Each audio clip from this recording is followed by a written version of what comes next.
हम लोग यहाँ पे डिस्कस करेंगे मेंस्ट्रुअल साइकिल और ओवेरियन साइकिल के बारे में। तो सबसे पहले हम यहाँ पे देखेंगे मेंस्ट्रुएशन की डेफिनेशन क्या है। सेकंड हम यहाँ पे देखेंगे एनाटॉमिकल एस्पेक्ट्स क्या हैं। थर्ड हम यहाँ पे देखेंगे जर्म सेल्स की ओरिजिन किस प्रकार से होगी।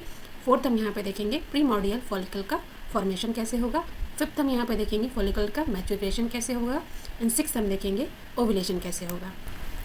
नेक्स्ट अब यहाँ पे मेंस्ट्रुएशन की डेफिनेशन के बारे में बात करते हैं, ठीक है।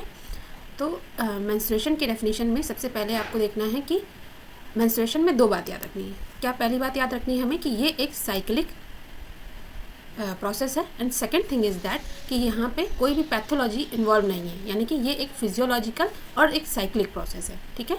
और मेंस्ट्रुएशन क्या है, तो मेंस्ट्रुएशन एक विजिबल मैनिफेस्टेशन है किसका, यूट्राइन ब्लीडिंग का। और ये जो यूट्राइन ब्लीडिंग है ये किसकी वजह से हो रही है, due to shedding of endometrium, ठीक है।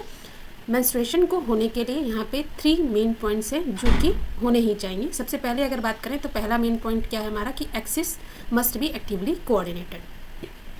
एक्सिस की बात यहाँ पे कर रहा है तो यहाँ पे एक्सिस का मतलब ये है HPO एक्सिस, यानी कि हाइपोथैलेमस पिट्यूटरी और ओवेरियन एक्सिस जो है वो हमारी क्या होनी चाहिए, कोऑर्डिनेटेड होनी चाहिए। सेकंड हम बात करें तो एंडोमेट्रियम जो है वो ओवेरियन हार्मोन्स के टूवर्ड्स रिस्पॉन्सिव होने चाहिए। कौन से और ओवेरियन हार्मोन्स की बात करें तो एस्ट्रोजन और प्रोजेस्टेरोन के लिए। एंड थर्ड की बात अगर आप करोगे कि थर्ड पॉइंट क्या है तो आउटफ्लो ट्रैक्ट जो है वो दैट मस्ट बी पेटेंट, ठीक है। तो ये हो गई डेफिनेशन ऑफ मेंस्ट्रुएशन। नेक्स्ट हम यहाँ पे देखेंगे कि मेंस्ट्रुअल साइकिल की की फेजेस एंड माइलस्टोन्स, ठीक है। तो सबसे पहले जब मेंस्ट्रुअल साइकिल के की फेज आप देखेंगे मेंस्ट्रुअल साइकिल के की फेजेस एंड माइलस्टोन, जब ऑनसेट ऑफ मेंस्ट्रुएशन यानी कि जब मेंसेस स्टार्ट होते हैं तब उस फेज को क्या बोलते हैं, उसको मीनार्की के नाम से जाना जाता है। इसकी एज ग्रुप क्या होगी, इसकी एज ग्रुप 11 to 15 ईयर्स है। ये 11 to 15 ईयर्स जो है एज ऑफ मीनार्की है वो एनवायरनमेंट के हिसाब से और बच्चे के खाने पीने के हिसाब से भी चेंज होता रहता है, ठीक है। फिर है रेगुलर मेंस्ट्रुअल साइकिल के बारे में अगर देखो कि रेगुलर मेंस्ट्रुअल साइकिल क्या होती है तो ये 21 से 35 डेज़ के बीच में वेरीज करती है। ये फीमेल टू फीमेल वेरी करेगी, है ना। एंड मेनोपॉज क्या है, मेनोपॉज है कि सेसेशन ऑफ मेंस्ट्रुएशन, यानी कि मेंसेस जब बंद हो जाएंगे तो उस कंडीशन को मेनोपॉज बोलेंगे और ये होगा 45 to 50 ईयर्स के बीच में। नेक्स्ट है यहाँ पे हम लोग समझेंगे कि मेंस्ट्रुअल का ब्लड लॉस किस तरीके से होगा। तो सबसे पहले अगर आप देखो कि डे 1 में यानी कि फर्स्ट 2 डेज़ में यहाँ पे 70% जो है मेंस्ट्रुअल ब्लड का लॉस हो जाता है। डे 3 to 5 में अगर देखो तो रिमेनिंग ब्लड लॉस होता है। नेक्स्ट हम लोग यहाँ पे देखेंगे ओवेरियन साइकिल और फॉलिकुलर की डायनेमिक्स, ठीक है। प्रीमोर्डियल फॉलिकल के बारे में यहाँ पे सबसे पहले बात की गई है कि प्रीमोर्डियल फॉलिकल क्या है। तो प्रीमोर्डियल का मतलब क्या होता है, प्रीमोर्डियल जो पहले से ही प्रेजेंट है, ठीक है, वो फॉलिकल जो पहले से ही प्रेजेंट है, ठीक है, वो उन प्रीमोर्डियल फॉलिकल का क्या है, डेवलपमेंट है। तो earliest stage of follicle development that is primordial follicle का डेवलपमेंट होगा। जब फॉलिकल का डेवलपमेंट होगा इसके बाद एक साइक्लिक मैच्योरेशन होगा, ठीक है। क्यों, the regular development of follicles. जब साइक्लिक मैच्योरेशन हो जाएगा, क्योंकि हर एक साइकिल में रेगुलर मेंस्ट्रुअल साइकिल में यहाँ पे क्या होगा, एक फॉलिकल डेवलप होगा, वही फॉलिकल मैच्योर होगा और फिर वो फॉलिकल मैच्योर होकर ओवुलेट होगा, ठीक है। तो release of an egg from the follicle, जब फॉलिकल से एग रिलीज हो जाता है इस प्रोसेस को क्या बोलते हैं हम लोग, ओवुलेशन बोलेंगे, ठीक है। ओवुलेशन के टाइम क्या होगा, जो फॉलिकल का रिमेनिंग पार्ट है, ठीक है, एग रिलीज होने के बाद जो रिमेनिंग फॉलिकल बचा हुआ जो फॉलिकल होगा उसको हम लोग क्या बोल देते हैं, कॉर्पस ल्यूटियम। और यही कॉर्पस ल्यूटियम रिस्पॉन्सिबल होता है आपके हार्मोन सिक्रीशंस के लिए, ठीक है। और जो बचे हुए फॉलिकल्स होंगे वो डीजनरेट हो जाएंगे और इसी को क्या बोलते हैं हम लोग, फॉलिकुलर एट्रेसिया। नेक्स्ट हम लोग देखेंगे माइग्रेशन ऑफ जर्म सेल। सबसे पहले देखेंगे कि इनका जर्म सेल का ओरिजिन कहाँ हुआ है। तो जर्म सेल जो है वो ओरिजिनेट होती है हमारी यॉर्क सैक में, ठीक है। यॉर्क सैक में जर्म सेल का ओरिजिनेशन हुआ।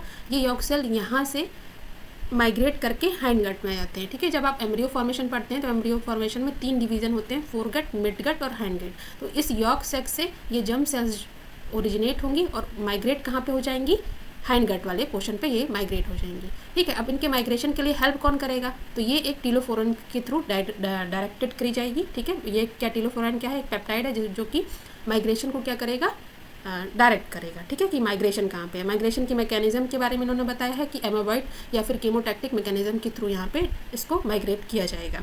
एक बार फिर ये हैंड गट में कहाँ पे पहुँच जाएंगे, जेनाइटल रिज में पहुँच जाएगी ये जर्म सेल्स, और यहाँ पे जेनाइटल रिज में पहुँचने के बाद ये इंट्रैक्शन करेगी विद एपिथेलियल सेल्स के साथ। ठीक है, तो इस तरीके से हमारी जर्म सेल्स जो है वो क्या होगी, यॉर्क सैक में बनेगी। ठीक है, हैंड गट में माइग्रेट करेगी, डायरेक्ट करेगा उसको टीलोफेरॉन, और मैकेनिज्म इसकी कौन सी इन्वॉल्व होगी, एमीबॉइड या फिर कीमोटैक्टिक मैकेनिज्म इन्वॉल्व होगी, और फिर ये जेनाइटल रिज में पहुँच जाएगा। नेक्स्ट हम यहाँ पे देखेंगे कि की स्टेजेस इन oocyte डेवलपमेंट क्या है। तो अगर आपको याद होगा तो 20th वीक में जर्म सेल्स जो होती है वो 7 मिलियन में पहुंच जाती है, यानी कि फीमेल जब अपनी फीमेल मदर की यूट्रस में रहता है तो वहाँ पे 20th week of intra uterine life में जर्म सेल्स का मल्टीप्लिकेशन होगा, और ये जर्म सेल्स जो होती हैं वो 7 मिलियंस होती हैं। ठीक है, फिर इनमें फर्दर डिवीजन्स होंगे, और 7 मंथ में यहाँ पे ये जो जर्म सेल्स हैं ये डिवीज़न होने के बाद प्रीमोडियल फॉलिकल्स में कन्वर्ट हो जाएंगे। ठीक है, तो 7 मंथ में प्रीमोडियल फॉलिकल्स का फॉर्मेशन हो जाता है। देन ये प्रीमोडियल फॉलिकल्स में डिवीज़न होगा, और ये प्रीमोडियल फॉलिकल्स डिवीज़न करने के बाद डिप्लोटीन फेज में, डिप्लोटीन स्टेज में अरेस्ट हो जाएंगे। कब तक अरेस्ट हो जाएंगे, जब ओव्यूलेशन जब तक नहीं होगा। ठीक है, तो ये बात हमें याद रखनी है कि जो प्रीमोडियल फॉलिकल्स हैं ये यहाँ पे क्या होंगे, अरेस्ट फेज में डिप्लोटीन स्टेज में रहेंगे अंटिल ओव्यूलेशन। ठीक है, फिर हम यहाँ पे देखेंगे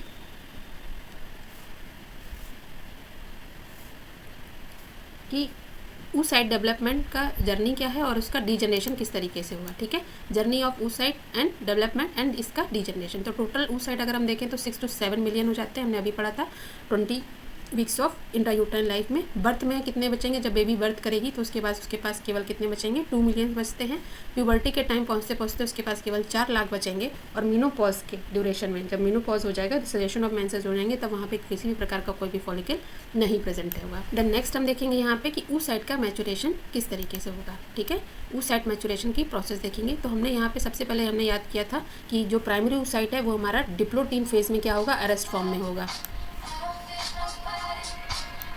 ठीक है, तो यहाँ पे हम लोग बात करेंगे कि oocyte का मैचुरेशन कैसे होगा। तो हमने याद कर लिया था कि प्राइमरी oocyte जो है वो डिप्लोटीन फेज में क्या होगा, अरेस्ट रहेगा जब तक ओव्यूलेशन नहीं होगा।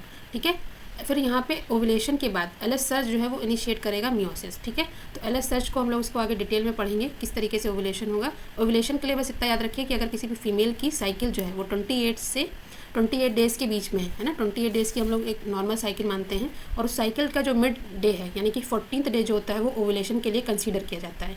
यहाँ पे एलएस सर्च होगा जो कि इनिशिएट करता है मियोसिस को। देन यहाँ पे फर्स्ट मियोसिक डिवीज़न हो जाएगा। ठीक है, और फिर यहाँ पे प्राइमरी oocyte जो है वो फर्स्ट मियोटिक डिवीज़न में जाएगा, और जब फर्स्ट मियोटिक डिवीज़न में जाएगा तो यहाँ पे सेकेंडरी oocyte का फॉर्मेशन होगा और एक पोलर बॉडी का फॉर्मेशन होगा। ठीक है, सेकेंडरी oocyte जो है वो मेटा फेज में, अरेस्ट फेज में रहेगा। कब तक रहेगा सेकेंडरी oocyte मेटा फेज में, जब तक क्या नहीं हो, फर्टिलाइजेशन नहीं हो। और फिर ये यहाँ पे जब फर्टिलाइजेशन होगा तब मियोसिस की जो प्रोसेस है वो कंप्लीट होगी। ठीक है, अगर फर्टिलाइजेशन नहीं होगा तो ये सेकेंडरी oocyte जो है वो डीजनरेट हो जाएगा। ठीक है, तो ये प्रोसेस समझ में आएगा किस तरीके से oocyte का मैचुरेशन होगा। बस आज के लिए इतना ही। नेक्स्ट टॉपिक इसके आगे का नेक्स्ट क्लास में कवर करेंगे। Thank you.